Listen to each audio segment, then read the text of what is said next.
ఈరోజు chilli chicken ఎలా తయారు చేయాలో ఒక లుక్ వేద్దాం. చిల్లీ చికెన్కి కావాల్సిన పదార్థాలు: చికెన్, పసుపు, కారం, ఉప్పు, ధనియాల పౌడర్, అల్లం వెల్లుల్లి paste, garam masala, egg, cornflour 1 tablespoon, ఉల్లిపాయలు, పచ్చిమిర్చి, కరివేపాకు.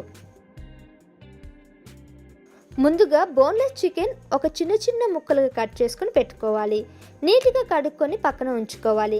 దీనిలో పసుపు, కారం, ఉప్పు, ధనియాల పౌడర్, అల్లం వెల్లుల్లి పేస్ట్, గరం మసాలా, కోడిగుడ్డు, 1 టేబుల్ స్పూన్ కార్న్ఫ్లోర్ను వేసుకొని బాగా కలుపుకొని 15 నుంచి 20 నిమిషాల వరకు పక్కన పెట్టుకొని నానబెట్టాలి.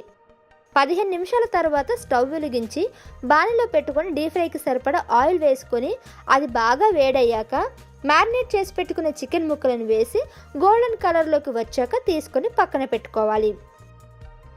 ఇప్పుడు అదే బాణీలో కొద్దిగా ఆయిల్ ఉంచుకొని ఆయిల్ వేడయ్యాక అల్లం వెల్లుల్లి పేస్ట్, కొద్దిగా కట్ చేసి పెట్టుకున్న పచ్చిమిర్చి, ఉల్లిపాయ ముక్కలు, కరివేపాకు వేసుకొని సిమ్లో ఉంచుకొని వేయించుకుంటూ అందులోనే కొద్దిగా కారం, ఉప్పు వేసుకొని బాగా కలుపుకోవాలి.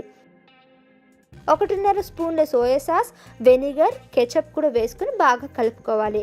సాస్లు అన్నీ వేసుకొని కలుపుకొని 1 నిమిషం పాటు వేయించి తర్వాత ముందుగా ఫ్రై చేసి పెట్టుకున్న చికెన్ ముక్కలను కూడా వేసి బాగా కలుపుకోవాలి. 2 నిమిషాల పాటు సిమ్లో ఉంచుకొని వేయించుకొని స్టవ్ ఆఫ్ చేసి వేరే ప్లేట్లోకి తీసుకొని గార్నిష్ చేసి సర్వ్ చేసుకోవడమే. అంతే, చిల్లీ చికెన్ రెడీ.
ఈ రెసిపీ మీకు కూడా ట్రై చేయాలనిపిస్తే లైక్ చేసి కింద కామెంట్ చేయండి. ఎప్పటికప్పుడు కొత్త వంటలను నేర్చుకోవడానికి మన వంట యూట్యూబ్ ఛానల్ను సబ్స్క్రైబ్ చేసుకోండి.